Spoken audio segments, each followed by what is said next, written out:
Hi friends, ஞாயிற்றுக்கிழமை வந்துட்டாவே இஞ்சி பூண்டு சின்ன வெங்காயம் இது எல்லாத்தையும் உரிச்சு கையெல்லாம் பார்த்தீங்கன்னா கபகபன்னு எரியவே ஆரம்பிச்சிரும். அந்த அளவுக்கு பயங்கர டென்ஷனாக தான் இருக்கும்.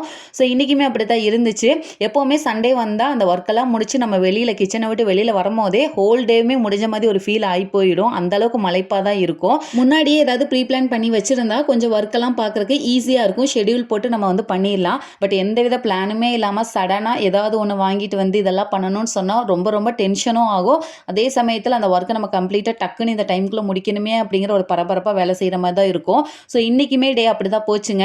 இன்றைக்கி பார்த்தீங்கன்னா பீஃப் பிரியாணி வச்சுட்டு ஈரலில் கிரேவி வச்சு கொஞ்சமாக வந்து சுக்கா மாதிரி பண்ணதான். ஸோ இந்த ஒர்க் எல்லாமே வந்து முடிக்கிறக்கே டைம் பார்த்தீங்கன்னா ஒரு 2:30 எல்லாமே ஆகி போயிடுச்சு. அவசரமாக ஒவ்வொரு வேலைகளை ஸ்டார்ட் பண்ணாங்க. ஃபஸ்ட்டு பார்த்தீங்கன்னா ஈரல் கிரேவி தான் தாளித்து விட்டேன். என்ன ரீசன் பார்த்தீங்கன்னா ஒருவேளை நம்ம வந்து பிரியாணி செய்ய லேட் ஆனாலும் கூட ஈரல் கிரேவி ரெடியாக இருந்துச்சுன்னா அவங்க வந்து கொஞ்சம் டேஸ்ட் பார்க்குறேன்னு சொல்லி உட்காந்து எல்லாம் குழந்தைங்களோட உட்காந்து சாப்பிட்டுட்டு இருப்பாங்க. ஸோ அந்த இன்பிட்வீன் கேப்பில் நம்ம வந்து பிரியாணி எல்லாம் வந்து தம் போட்டு இறக்கிடலாம் அப்படின்னு தான் பிளான் பண்ணேன். சேம்வே அதே மாதிரி தான் நடக்கவும் செஞ்சுச்சுங்க. இவங்க வந்துட்டாங்க சாப்பிட்றதுக்கு.